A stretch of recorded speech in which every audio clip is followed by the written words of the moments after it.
Hai, apa kabar semuanya? Untuk teman-teman yang merasa salah jurusan, selamat, karena podcast ini untuk Anda. Tapi sebelum kita masuk ke topik podcastnya, mari kita dengar intro yang satu ini dulu. Let's go!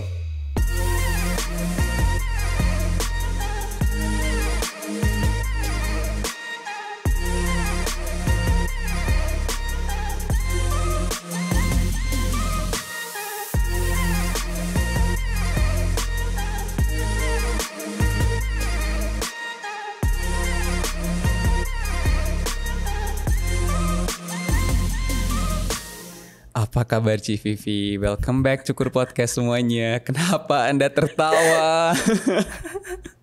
Gua gak siap dengan intronya, tapi bagus sih. Kenapa? Emang salah ya kalau salah jurusan? Enggak, ya karena justru bener. Karena kita ini termasuk orang-orang yang salah jurusan juga loh. Kalau sebetulnya kalau dibilang nggak kepake sama sekali, kalau gua sih enggak ya Har ya. Kalau lu mungkin iya ya kan, langsung begitu lulus kan langsung masuknya kan nggak ke sipil gitu kan. Iya. Kalau gua kan sebenarnya dari gua lulus kan sempet gua pakai. Gue bener-bener kerja di R&D farmasi loh. Nah, untuk kasih konteks nih, gue tuh sebelumnya itu kuliah di jurusan teknik sipil. Dan bekerjanya itu, gue pernah bekerja di salah satu perusahaan di bidang sales engineering, yang which is cuman 10% dari keilmuan teknik sipil yang gue gunakan. Sedangkan CVV itu adalah dulu belajar mengenai farmasi, dan dia itu punya profesi sebagai penulis sebenarnya. Nah, mengenai salah jurusan ini nih, kalau lu perhatiin Ci ya, ternyata salah jurusan itu bukan hanya terjadi di kita-kita doang loh. Sekarang ini nih, banyak orang-orang yang mengaku mereka salah jurusan juga. Nah, pertanyaan gue adalah, apakah salah jurusan itu terjadi karena pada saat kita SMA itu kita belum tahu kita itu sebenarnya mau mengambil profesi seperti apa, atau ketika kita sudah memasuki jurusan tersebut, kita menyadari bahwasanya ternyata jurusan itu tidak sesuai dengan keinginan dan minat kita? Gue punya jawaban yang cukup panjang ya Har. Pertama, gue ngambil dari definisi salah jurusan itu sendiri dulu nih. Nah, gue cadel R sama L. Nah, jadi gini. Santai. Kayaknya istilah salah jurusan ini baru muncul tuh kayaknya baru ramai tuh belakangan ini gak sih? Kayak generasi kita ini loh. Ya let's say kita kan, gue kuliah 10 tahun yang lalu ya. Tua juga gue. Maksudnya ya dong. Gue mulai kuliah 10 tahun yang lalu coy. Lebih ya kan. Oh iya ya. Iya ya, ini 2023 ya. Mari kita stop di situ. Oke, terus. Iya, gue udah 10 tahun yang lalu. Terus berarti kan katakanlah keramaian akan salah jurusan ini kan baru, ya pokoknya 10 tahun belakangan lah ya. Baru mulai rame gitu. Tapi kalau misalnya lu sadari ya, sekarang itu orang lebih marak lagi mengenai salah jurusan itu. Dulunya kalau misalnya kita bicara tentang salah jurusan, kita itu cuma tahu kalau misalnya kita itu tidak suka dengan mata kuliahnya. Tapi orang-orang sekarang itu kalau ketika salah jurusan, mereka itu berani untuk mengeluarkan diri dari perkuliahan mereka loh. Lebih mengambil action ya. Iya benar. Jawaban gue tuh ya baik lagi, definisi salah jurusan itu kayaknya tuh sebenarnya ya Har, menurutku tuh tidak mungkin di semua generasi apapun ya, anak di umur 18 atau anak yang sudah boleh kuliah itu tahu dia itu siapa gitu loh Hari. Kan tadi kan pertanyaanmu kan apakah itu karena mungkin kita tidak mengenal diri sendiri. Yes of course. Tapi menurutku kemungkinan kecil sekali untuk, ya kalau ada pun persentasenya itu kecil banget untuk orang tuh tahu dia itu siapa gitu di umur 18. Dan itu bertahan sampai 60 tahun, sampai umur 60 gitu. Pasti bertahan sampai ya let's say 50 tahun kemudian. Cukup gitu. Panjang lah. Kayaknya tuh kemungkinan kecil sekali untuk kamu tuh tahu, kayaknya panggilan hidup gue adalah peradaban baru di Mars. Itu kayaknya itu di umur 18 tuh kayaknya tuh susah banget ya Hari untuk jadi orang kayak gitu. Nah, satu itu. Jadi sebenarnya kalau misalnya kemudian di umur 18 itu kebanyakan orang tuh nggak tahu dia siapa, tapi kenapa kok baru sekarang ini orang tuh merasa salah jurusan? Menurut gue adalah karena kalau orang dulu ya Har, kuliah itu adalah sebuah privilege gitu. Zaman dulu tuh adalah zaman mak bapak gue ya gitu. Let's say berarti berapa 40 tahun yang lalu ya gitu, sekitar segitulah. Jadi ketika kamu merasa kamu tuh udah kayak golongan terpilih gitu loh Hari. Kayak kamu tuh mendapatkan peluang yang jauh lebih besar daripada yang lain. Kayaknya untuk kamu berpikir bahwa kamu tuh salah jurusan tuh kayak peluangnya kecil deh Har. Nanti gak sih? Karena kamu tuh udah merasa kamu tuh ada di kelompok yang di atas gitu. Iya. Yang terpilih gitu. The top bahkan 1%. untuk kayak bahkan untuk kuliah aja lu tuh merasa kayak gua tuh udah beda gitu. Iya, benar. Mak bapak gua aja nggak kuliah gitu. Jadinya itu pertama. Jadi kayaknya perasaan bahwa kamu tuh udah kuliah aja udah bagus itu tuh sehingga kemudian kamu berpikir ini bener nggak ya ini yang mau gua tekuni seumur hidup tuh kayaknya nggak sampai sana deh. Kayaknya nggak ada kesempatan untuk berpikir ke sana gitu loh Hari. Triggernya tuh nggak ada. Nah, makin kesini angkatan gua misalnya, gua tuh dulu juga nggak berpikir gua tuh gue salah jurusan nih gue harus keluar tuh nggak seradikal itu. Gue cuma berpikir bahwa gue tuh kuliah tuh berat banget kalau gue nggak suka kayak gitu-gitu, lebih ke situ. Iya, lebih ngeluh. Kayak kita lebih ngeluh gak sih pada saat itu? Ngeluh tapi nggak yang kayak oke, gue gimana caranya untuk keluar dari sini tuh nggak pernah kepikiran dari situ. Iya benar. Cuma gimana caranya gue ya udah lulus aja gitu, lulus cepet-cepetnya. Tetap harus atau bertanggung jawab untuk menyelesaikan lah. Rasa-rasanya tuh kayak ya meskipun bapak emak gue sanggup ngebiayain kuliah, tapi kayaknya gue nggak yang tipe kayak oke gue mau ulang lagi aja dari manapun suka gue gitu. Kayaknya nggak deh gitu. Iya gue juga gitu. Iya benar, kamu kan juga kayak gitu kan, harus selesai lah gitu loh. Iya benar. Nah mungkin kenapa sekarang semakin marak karena menurutku sih ada hubungannya dengan kesejahteraan masyarakat yang semakin meningkat ya Har. Oke. Gua kan belakangan ini kan suka sering banget ngebacain laporan-laporan ekonomi Indonesia ini kan. Nah terus ya secara data harus diakui bahwa dibandingkan 10 tahun yang lalu, 20 tahun yang lalu kemampuan ekonomi finansial Indonesia tuh meningkat gitu loh. Jadinya semakin banyak orang yang untuk kuliah tuh udah nggak sesuatu yang ya semakin nggak aneh lagi gitu. Nah, menurutku ketika itu tuh di dalam tanda kutip diobral gitu ya. I think nobody wants it gitu. Oke. Kurasa di semua sistem kehidupan ini tuh yang istilah kayak if everyone can have it, I don't want it gitu. Menurutku tuh berlaku deh Har. Secara sadar atau nggak sadar ya. Jadi kalau orang dulu kayak kuliah tuh sesuatu yang wah banget gitu, ketika kamu punya itu kan kayak wah ini gitu kan. Nah, tapi sekarang itu kan ya semua orang bisa kuliah gitu loh. Semua orang bisa S1 kan? Yes. Dan S1 itu kayak, membanjir di mana-mana. Ada kuliah pagi, kuliah malam, kuliah sore, kuliah siang gitu. Jadi bahkan meskipun aku S2 ya meskipun secara persentase memang kalau dibandingkan jumlah 270 juta penduduk Indonesia memang yang S2 tuh gak banyak ya. Tapi kayaknya kalau dibanding dulu S2 tuh kan kalau kayak cuma kalau kamu mau jadi dosen dan segala macamnya gitu kan. Tapi kalau sekarang tuh aku juga merasa gak sespesial itu sebetulnya. Jadinya kayaknya akhirnya ya tadi aku bilang kayak semua orang bisa kok. Apa yang membuat gue spesial kalau gue kuliah gitu kayaknya ya. Sehingga kemudian mereka merasa kayak yang membuat gue spesial adalah ketika gue kuliah jurusan yang gue mau, gue bagus di situ dan gue dapat kerjaan di situ. Jadi kayak harus sempurna gitu loh. Tapi ya Ci ya, menurut gue kalau misalnya budaya di mana if everyone can have it, I don't want to have it. Berarti kan seorang kan harus mencari sesuatu yang berbeda gitu. Kalau misalnya nggak S1, misalnya yang lain deh, S2 misalnya. Nah kalau misalnya budaya ini terus berlanjut, ini akan kembali mengulang sejarah nggak sih? Dimana pada saat itu orang-orang itu kan susah nih dapat S1. Makanya orang kerja mati-matian buat belajar S1 supaya bisa kuliah S1. Nah sekarang ketika semua orang udah bisa S1 nih, orang itu kan bakal coba mengejar hal baru yang tidak semua orang bisa kan, yaitu S2 kan. Nah gimana kalau misalnya pada akhirnya orang itu juga mengejar S2 itu dengan pemikiran yang sama seperti mereka dulu mengejar S1? Kamu tahu istilah ini gak sih? History will repeat itself. Pernah. Kurasa ya Hari. Nih aku percaya adalah kayak kita pernah bahas. Kehidupan tuh kan berubah ya gitu. Dari awalnya kita tuh revolusi industri, terus kemudian revolusi 4.5, 4.0, 5.0 dan segala macamnya gitu. Meskipun kehidupan tuh berubah, tapi menurutku ada hukum-hukum yang nggak akan berubah gitu. Itulah kenapa istilah-istilah kayak history repeat itself tuh bener. Jadi kalau misalnya kamu tuh bilang kayak Ci nantinya kalau misalnya semua orang itu kan dulu kan berusaha untuk pingin S1 berpendidikan setinggi-tingginya gitu ya. Bener. Terus kemudian ketika orang ngelihat, ya tapi udah banyak orang yang sekolah juga dalam tanda kutip gak jadi apa-apa gitu. S1 juga nganggur, S2 juga gajinya UMR gitu misalnya ya. Gitu-gitu. Kemudian ngapain gue kuliah kayak gitu-gitu. Sehingga kemudian pendidikan pendidikan setinggi-tingginya tuh kan nggak lagi menjadi sesuatu yang dikejar gitu.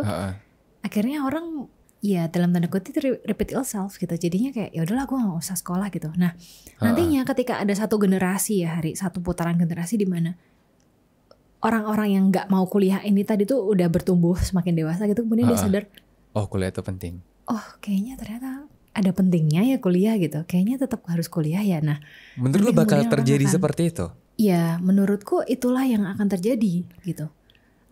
Maksudnya apakah pasti kita nggak tahu. Tapi menurutku gini, sama kayak orang-orang dulu itu kan berpikir banget bahwa oh nomor satu tuh pendidikan gitu kan.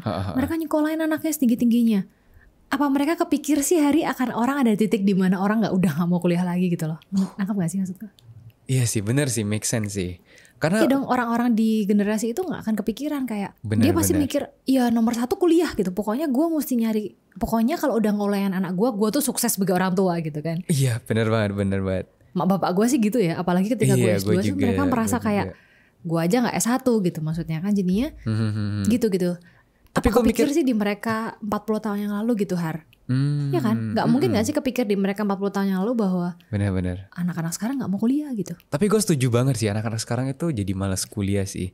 Bisa dilihat dari effort mereka untuk mengerjakan tugas, terus malas-malasan ke kuliah, banyak bolosnya. Itu ternyata ya, gue kira pada saat gue kuliah itu orang-orang yang malas kuliah itu ya bakal cuman segelintir orang doang. Ternyata semakin lama semakin kesini, apalagi semenjak udah terjadi COVID kan itu mereka pada kuliah online semuanya kan. Ternyata tingkat malas orang itu ternyata terus bertambah loh. Jadi orang-orang bisa aja semakin ke depan itu kayak yang lu bilang tadi benar, semakin malas buat kuliah jadinya. Terus juga apa ya Har, karena yang orang dulu percayai, yang didoktrin dulu itu kan adalah orang yang dalam tanda kutip bisa mapan, kaya, dihormati, memiliki banyak kekayaan lah ya, harta gitu adalah orang-orang yang berpendidikan atau mendapatkan kesempatan untuk berpendidikan tinggi gitu kan. Benar. Sehingga orang-orang yang gak punya kesempatan itu mengejar gitu. Tapi kemudian ketika sekarang dalam tanda kutip opportunity ya let's say gitu, let's say terbukti bahwa orang-orang yang sekolah tinggi itu juga gak digaji setinggi yang orang dulu bilang. Akhirnya tuh kayak orang sekarang udah males, udah gak percaya lagi sama doktrin itu, sehingga kemudian yang dilakukan adalah oh ya ngapain gue kuliah gitu. Jadi tuh nggak fokus di ilmunya, tapi fokus di mematahkan doktrinnya tadi tuh loh. Itu kalau kita bahas mengenai apakah kuliah atau penting itu jadi subjektif banget sih, dan itu bakal topik yang panjang gitu untuk membahas bahwasanya apakah pendidikan setinggi-tingginya itu apakah masih relevan atau penting atau enggak. Tapi yang hari ini gue mau bahas itu adalah kejadian yang sama persis seperti kita nih. Untuk orang-orang yang mungkin mereka lagi ada di posisi di mana dia lagi kuliah. Mereka masih semangat-semangat kuliahnya, tapi mereka merasa salah jurusan. Sama seperti apa yang kita rasain pada saat itu. Nah, dulu kan kita memutuskan untuk bertanggung jawab dengan diri kita sendiri dan dengan orang tua dan menyelesaikan kuliah kita. Tapi nih, di zaman dimana opsi itu atau kesempatan itu terbuka sangat lebar, dimana orang-orang yang tidak berkuliah ataupun tidak melanjutkan kuliah aja itu bisa mendapatkan opportunity yang sama dengan orang-orang yang berkuliah. Pertanyaannya adalah, apakah mereka harus menyelesaikan kuliah mereka atau keluar dan mencari opportunity yang sesuai aja dengan kemampuan mereka. Karena kan opportunity sekarang itu semakin lama semakin luas kan, dan terbuka untuk siapa aja. Menurut lu gimana? Kalau lu nanya ke gua mungkin 5 tahun yang lalu atau 4 tahun yang lalu ya, gua akan langsung jawab kalau dalam tanda kutip orang tua lu tuh bisa menanggung risiko itu gitu ya, dan lu sanggup untuk mengulangnya kayak ya itu kan juga risiko buat lu kan, ngulang umur, kehilangan umur, gitu-gitu segala macam. Kalau lu sanggup menanggungnya silahkan keluar. Tapi sekarang karena gue sudah jauh lebih tua gitu ya, dan gue berusaha untuk realistis pada dunia ya, bukan hanya pada apa yang gue rasa benar atau salah aja gitu. Misalnya kayak kan lu tadi bilang opportunity sekarang kan luas banget gitu kan. Iya. Dimana lu dalam tanda kutip bisa menavigasikan hidupmu tuh sepenuhnya sesuka lu gitu dalam tanda kutip. Benar. Tanpa lo harus menyelesaikan kuliah. Apakah dalam tanda kutip lo boleh dalam tanda kutip lagi melakukan apapun yang lo mau gitu? Yes. Menurut gua Tidak. Oh, kenapa? Karena gini Har, yang gue rasakan ya Har, Hah? kita tuh kan sekarang punya kesempatan sangat luas untuk melakukan apapun yang kita mau ya Har. Yes, benar. Kayak waktu, kesempatan. Ya kalau lu tinggal di kota besar lah ya. Kalau mungkin kota kecil ya mungkin lebih terbatas gitu. Kalau kota besar kan kamu tuh kayak punya 24 jam kota itu hidup gitu. Kalau orang dulu tuh jam 9 tuh udah lampu mati semuanya gitu. Tapi kalau sekarang tuh kan orang bangun sampai jam 3 pagi. Sehingga waktu hidup lu itu dari lu bangun misal jam 7, lu tuh bisa hidup hampir 20 jam gitu. Jadi kan lebih nangkep kan. Jadi kan sekarang tuh waktu apa sih, waking time lu tuh lebih luas gitu loh. Iya benar, lebih lama. Iya, berarti kan lu punya kesempatan luas banget ya Har. Yes. Gua rasa ya Hari, di era dimana kesempatan itu seluas itu, di era dimana lu bisa melakukan apapun yang mau, dimana lu kesempatan tuh banyak dan pilihan tuh banyak banget. Yang harus lu punyai adalah batasan. Batasan dalam Menurut artian gua, seperti apa itu? Batasan untuk mengendalikan apa yang penting sekarang dan apa yang nggak penting sekarang. Oke, maksudnya gimana tuh? Gini, kalau dulu itu kan kamu tuh mau apa sekarang itu belum tentu bisa diturutin kan. Benar. Kalau sekarang kan bisa gitu.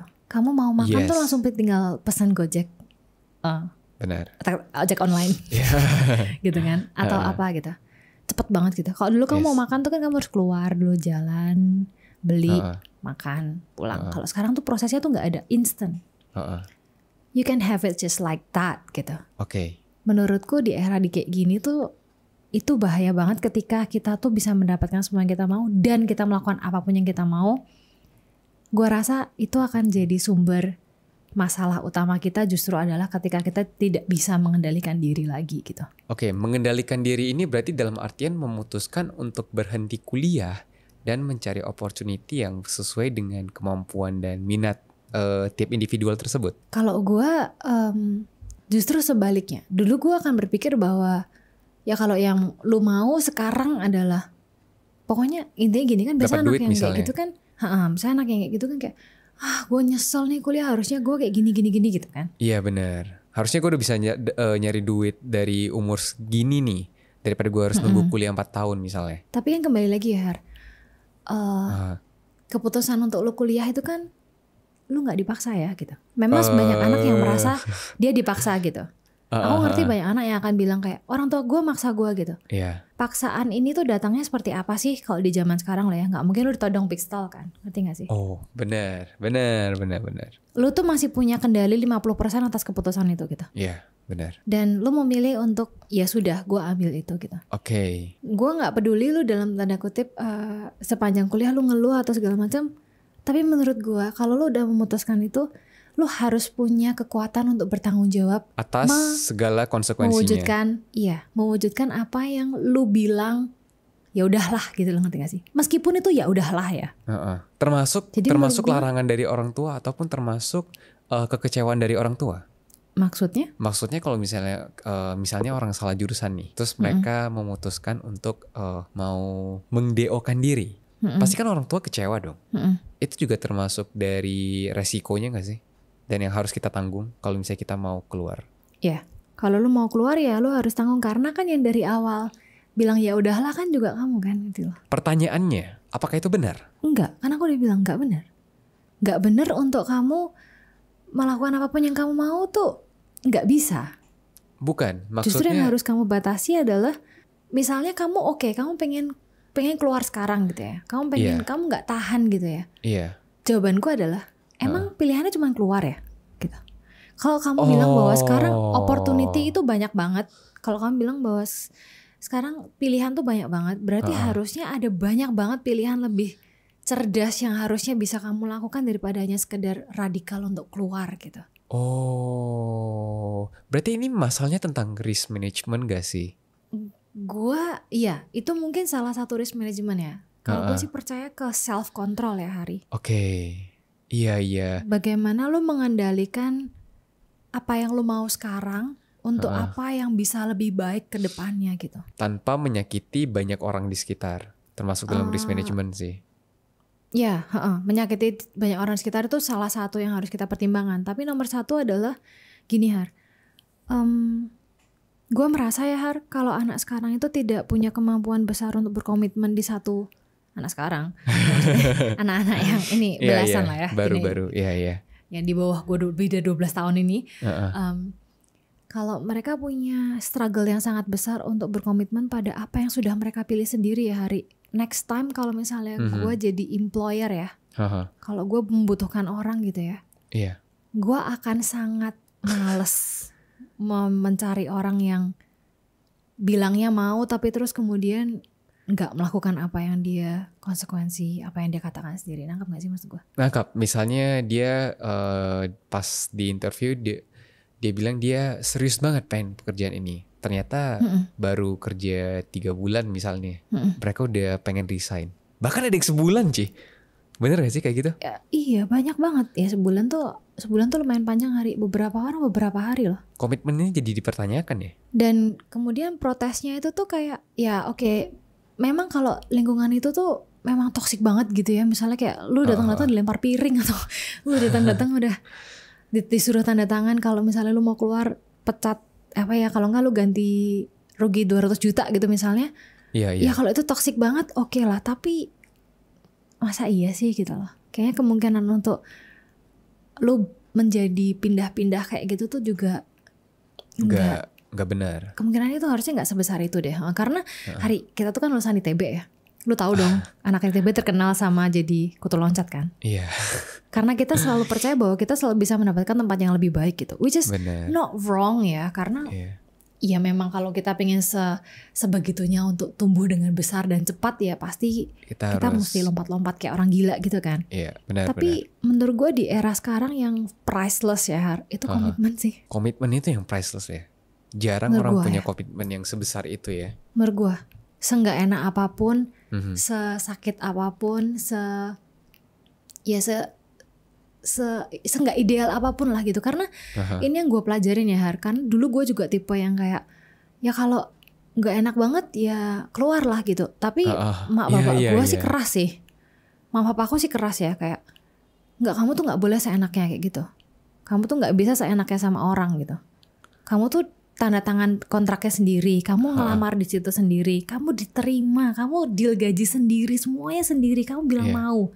Sebentar kamu nggak enak, kamu putusin, seenak jidat gitu, nggak boleh. Jadi akunya di push untuk ya nggak bisa kamu seenakmu, hidup tuh nggak seenakmu, dia bilang gitu. Dan waktu itu gue marah ya tentu saja gitu, maksudnya kayak enggak lah, hidup mas harus enak gitu. Tapi sekarang gue merasakan enaknya sekarang ya, dari semua proses pendidikan disiplin itu. Gue merasa oh iya benar ya, hidup tuh soalnya nggak cuma soal nyari enak gitu loh. Menurut gue hidup tuh soal nyari apa yang bisa lu tahan sampai lu dapat yang lu mau gitu. Jangan-jangan nih ya Ci ya, karena kebiasaan anak-anak sekarang yang pengennya sesuatu yang instan aja ya. Jangan-jangan keputusan mereka pada saat mereka memikirkan apakah mereka harus keluar atau enggak, jangan-jangan itu hanya sebuah emosi sesaat. Gini, kalau misalnya, jadi kan di grupku kan ada banyak anak-anak yang di sekitar umur 19 sampai 25 ya. Mereka tuh juga ya kebanyakan struggling antara lagi mau nyari kuliah, mau kuliah, baru lulus, sama baru mau nyari kerja gitu kan. Kebanyakan ada di situ lah. Dan setelah gue ngobrol sama mereka gitu ya beberapa kali, apakah kemungkinan itu emosi sesaat itu salah satu kemungkinan yang sudah beberapa kali terjadi, betul. Jadi kayak mereka cuman capek aja sebenarnya, atau mereka cuman jenuh, atau cuman kebanyakan lihat sosmed ya. Karena kadang-kadang tuh kalau kebanyakan lihat sosmed tuh kayak kenapa hidup orang lain jalan-jalan mulu ya, kenapa gue di kelas mulu gitu, kayak ngebandinginnya tuh nggak rasional gitu loh. Benar. Gitu. Jadi emosi sesaat itu betul. Tapi juga ini Har, gue punya cerita ya. Apa tuh? Sesuatu yang kalian bisa jelas, kalian bisa gambarkan dengan gampang gitu. Jadi dalam sebuah kandang ada dua apa ya, rat wheel tuh apa namanya? Apa? Rat wheel. Putaran tikus. Rat wheel. Iya. Apa namanya? Aku mau komedi putar lagi. Ya komedi putar buat tikus sih. Yang putar-putar gitu. Kayak treadmill buat tikus lah. Treadmill buat tikus gitu. Rat wheel ya. Nah itu tuh connected. Jadi ada dua rat wheel yang connected gitu ya. Terus di di rat wheel yang depan itu tuh dikasih 1 tikus, di rat wheel yang belakang dikasih 1 tikus. Otomatis ketika ininya lari, ininya lari kan? Yang belakang juga, iya. Yang belakang mau nggak mau lari gitu kan? Yes. Sebenarnya tikus ini kan tikus ya gitu, kan orang gitu. Jadi kan dianggapnya pengen dilihat nih, apakah tikus itu tuh sebenarnya ngerti apa yang lagi mereka lakukan dan bagaimana kondisi emosional mereka. Gua nggak tahu gimana si para saintis ini ngebaca emosional tikus ya, tapi hasil risetnya adalah, jadi yang tikus di depan ini kan dia lari karena dia mau, ngerti gak sih? Dia merasa itulah keputusan dia gitu. Yes. Dia merasa dia punya kontrol untuk lari gitu. Ya gue mau lari gitu loh. Meskipun kedepannya setelah, sebetulnya kan kalau ini lari, ya ini otomatis lari. Tapi ketika ini lari kan ini otomatis juga lari kan yang depan ini. Benar. Kan itu kan connected gitu loh. Benar. Jadi kalau satu lari ya semuanya kena konsekuensi sebenarnya. Ya. Nah itu kayak kehidupan kan. Kamu lari semuanya kena gitu. Nah jadinya, tapi yang depan ini merasa dia tuh pegang kendali atas hidupnya dia. Sedangkan yang belakang, dia tuh merasa dia harus. Dia mengejar sesuatu yang dia tuh nggak mau sebetulnya. Iya, benar. Nah, karena ini ngelihat orang lain kan. Sedangkan yang ini ya udah jalan aja gitu, yang ini menjalankan kehidupannya sebagaimana dia mau, dia lari aja gitu. Oke. Nah, yang belakang ini kan merasa ini takdir, ini tuh kutukan gitu. Ini tuh ya ini hukuman gitu. Yes. Jadi ada 2 tikus yang melakukan hal yang sama di tempat yang sama ya. Tapi kondisi emosionalnya bisa beda banget loh. Jadi kalau kamu bilang sama aku kayak gitu, menurutku tuh gimana ya, kembali lagi kadang mungkin mereka tuh pengen keluar, bisa aja karena mereka tuh merasa udah kehilangan kontrol sama hidupnya gitu. Bahwa kalau sekali ya tadi setelah emosi sesaat ya, terus kemudian tuh jadi ripple effectnya tuh jadi kemana-mana dan berlebihan gitu. Jadi kayak kalau satu salah hidup gue hancur gitu, ngerti gak sih? Jadi gampangannya kalau misalnya gue salah jurusan di umur 20, gue pasti miskin di umur 40, gue pasti gak punya apa-apa di umur 60, dan gue pasti mati menyedihkan di umur 80 gitu. Jadi kayak umur 20, kesalahan di umur 20 tuh jadi kayak menjadi sebuah kutukan sampai mati gitu. Padahal kan enggak ya, Har. Kan lu pernah di situ gitu loh, maksud gue. Gue juga pernah di situ, dan benar sekali. Dan gue gak akan bilang gue sekarang kaya raya tajir melintir, enggak. Tapi maksudnya ternyata hidup baik-baik aja gitu loh. Ya bukannya baik-baik aja ya, hidup ternyata bergulir sebagaimana jauh di luar prediksi gue, bahwa ternyata hidup tuh sedinamis itu, sefleksibel itu ketika kitanya tuh ya berusaha berubah gitu loh. Jadi maksud gue, kalau misalnya kalian meskipun emosi sesaat ya, ya kalau kalian menyadari itu emosi sesaat bagus. Tapi kalau kalian kemudian merasa kayak ini adalah kesalahan yang tidak boleh saya tolerir kapanpun, sampai kapanpun gitu, gue harus keluar sekarang atau gue mati gitu. Kehidupan itu tuh kayak terlalu radikal deh, kayak terlalu impulsif. Ya kan? Untuk impulsif gitu. Ada juga yang kayak misalnya gue nggak mau kuliah lagi, terus ya pokoknya ngancem-ngancem gitu. Kehidupan tuh nggak seprediktif itu kok gitu loh, maksud gue. Lu salah di sini, bukan berarti lu pasti salah selamanya. Bukan lu meskipun lu sekarang kuliah yang lu mau pun, nggak berarti lu akan sukses selamanya gitu loh. Jadi tuh setuju. Ngerti gak sih Hari? Maksudku kayak ya mungkin lu salah gitu ya. Meskipun sekarang lu merasa kayaknya gue salah deh, dan lu setelah pikir 2 tahun gitu ya, kayak gue salah deh gitu. Ya gue juga kayak gitu, setelah gue pikir 4 tahun juga kayaknya gue salah gitu. Tapi kan kehidupan tuh sangat dinamis. Kehidupan dan tuh unpredictable banget. Iya tuh gimana lu mau moldnya gitu loh, Har. Gimana lu mau memahatnya gitu, menurut gue ya gitu. Makanya masalah di anak-anak sekarang itu kebanyakan mereka itu mengambil keputusan karena emosi sesaat yang tidak dipikirkan matang-matang. Iya, yang gue takutkan dan gue cukup kasihan sih kayak gitu ya, kalau sesaat itu ya mungkin makanya orang tua kan kayak fungsi dalam tanda kutip dari pengalaman orang tua adalah mereka kan punya pengalaman yang cukup untuk melihat bagaimana banyak orang yang menyesal setelah impulsif gitu kan. Jadinya mungkin mereka tuh berusaha ngerem aja gitu, memberikan batasan. Ya lu pikirin dulu baik-baik, dan misalnya misalnya kalian bener-bener gak tahan ya. Ya kayak waktu gue kuliah pun tuh kan tekanannya tinggi banget ya secara mental, karena gue gak suka gitu. Ya gue nulis gitu, itu escape gue gitu kan pada saat itu. Harus dipertimbangkan mana yang lebih baik daripada sekedar langsung memutuskan untuk keluar begitu aja. Iya, pada saat itu ya Har, gue tuh cuma mikir gini, pada saat gue berpikir untuk dan gini ya, Meskipun kalian melakukan sesuatu yang kalian nggak suka, bukan berarti kalian boleh seenaknya loh. Kalian nggak boleh seenaknya tanpa memikirkan resiko di belakangnya itu apa.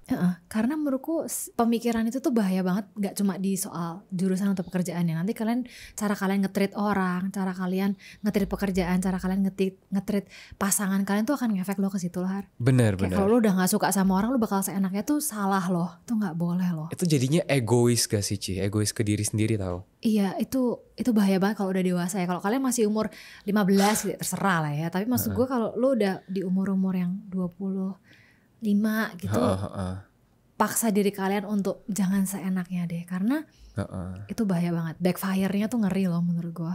Iya bener sih. Jadi mungkin untuk teman-teman kita yang lagi mau memilih jurusan ataupun sedang merasa salah jurusan ataupun gimana, yang pertama yang harus kalian sadari itu berarti kalian harus pastiin apakah itu cuman emosi sesaat karena kalian sedang mengalami atau didatangi sebuah masalah atau lagi ketemu semua masalah aja, atau kalian sudah tahu ternyata memang ini memang bukan jurusan yang tepat untuk yang lain, ada hal lain yang bisa kalian kerjakan. Dan kalau misalnya kalian udah tahu pun pilihan apa yang ingin kalian ambil, kalian juga tidak bisa langsung, bukan tidak bisa sih, tidak seharusnya langsung pindah ke pilihan tersebut tanpa mempertimbangkan resiko-resiko yang ada. Domino efeknya tuh gini, setiap keputusan apapun yang kita buat, domino efeknya tuh akan besar gitu. Maksud gue, semakin gue tua tuh semakin gue meyakini itu sih. Meskipun sekarang nggak kelihatan ya, mungkin efeknya tuh nggak instan. Tapi kalau kalian berencana untuk hidup 50 tahun lagi gitu ya, kemungkinan besar akan kelihatan efeknya gitu. Dan bukannya gini, sekali lagi ya, bukannya gua menahan kalian untuk mengejar apa yang kalian rasa benar. Gua dan Hari dari awal podcast ini dibuat karena quarter life crisis adalah untuk kalian tuh tahu apa yang sebenarnya kalian tuh mau dalam hidup gitu. Tapi ketika kalian tahu pun itu bukan berarti kalian tuh bisa seenaknya sama apa yang kalian gak suka gitu. Ya bisa shifting begitu aja, bukan seperti itu.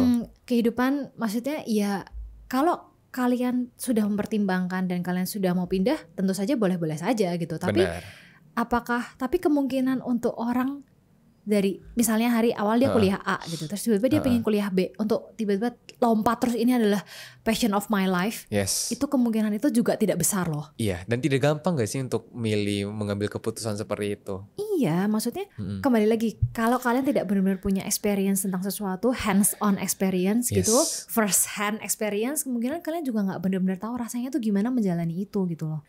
Benar. Bukan berarti kalian tuh gak boleh mengejar apa yang kalian mau, bukan berarti salah jurusan itu kemudian tidak boleh keluar, tidak. Tapi kembali lagi, kalian tidak boleh seenaknya sama orang lain, sama keputusan-keputusan yang kalian buat di masa lalu. Karena sekarang tuh menurutku itu baik lagi, nomor satu yang paling priceless ya, komitmen. Benar, setuju banget. Dan sebenarnya ini gak berlaku hanya di kehidupan perkuliahan sih, ini juga berlaku di tempat kerja dan sebenarnya dimanapun kalian berada. Ketika kalian memilih sebuah pilihan, sebenarnya banyak loh resiko yang harus kalian tanggung jawab atas pilihan yang kalian pilih. Dan balik lagi, kalau misalnya kamu udah yakin nih, kamu pengen memilih sesuatu yang lain. Nah, kalian juga harus mengerti bahwasanya ada hal-hal yang menjadi tanggung jawab kalian ketika kalian memilih untuk berpindah dari satu pilihan ke pilihan lainnya. Nah, jadi sebenarnya podcast hari ini itu bukan untuk melarang kalian pindah jurusan ataupun berhenti kuliah, tapi podcast hari ini itu kita pengen mengajak kalian berpikir lagi nih. Sebelum kalian mengambil suatu pilihan, kalian harus memikirkan dengan matang-matang resiko apa aja yang harus menjadi tanggung jawab kalian. Bukan seperti itu, Ci? Yes, karena ini terakhir. Pada saat kalian memutuskan, let's say ini yang paling sering terjadi ya. Let's say pada saat mau kuliah, soalnya aku dulu kuliah dipaksa Kak gitu kan. Kayak aku kuliah tuh ngikutin orang tua. Nah kalian kan pada saat itu kan berarti mengikuti perasaan kan, ngerti gak sih? Benar. Kayak ya udahlah, itu kan cuma ya udahlah gitu kan, karena dia nggak mau berpikir keras kan. Ya kan pada saat itu. Jadi ya udah gue ikutin aja gitu. Jadi kan tuh ngikuti feeling gitu, ngikuti dalam tanda kutip emosi ya, emotionally decision gitu. Emotional decision. Nah ketika kalian sekali lagi melakukan dalam tanda kutip hal itu gitu ya, melakukan sesuatu yang mengikuti emosional, kayak gue gak suka pokoknya gue mau keluar gitu. Kemungkinan besar akan terulang loh penyesalannya. Yes, benar. Penyesalan itu akan terulang. Percayalah. Percayalah. Percayalah. Oh, kalau tidak percaya, buktikan sendiri. Ya karena gue udah berulang kali kayak gitu gitu. Ketika lo ngikutin cuma emosi sesaat itu. Cuma ngikuti emosi sesaat, terus diulang lagi emosi sesaat lagi, kelihatannya pengalamannya beda ya. Tapi polanya sama loh. Yes, benar banget. Dan semoga dengan podcast hari ini, episode hari ini, kalian jadi semakin tahu nih ketika kalian udah salah jurusan, pilihan mana yang harus kalian pilih. Dan semua itu ada di tangan kalian. Dan apapun yang terjadi, kalian juga harus bisa bertanggung jawab dengan semua resiko yang ada. Dan itu aja buat hari ini. Sampai jumpa di episode selanjutnya. Bye-bye. Bye-bye. In love.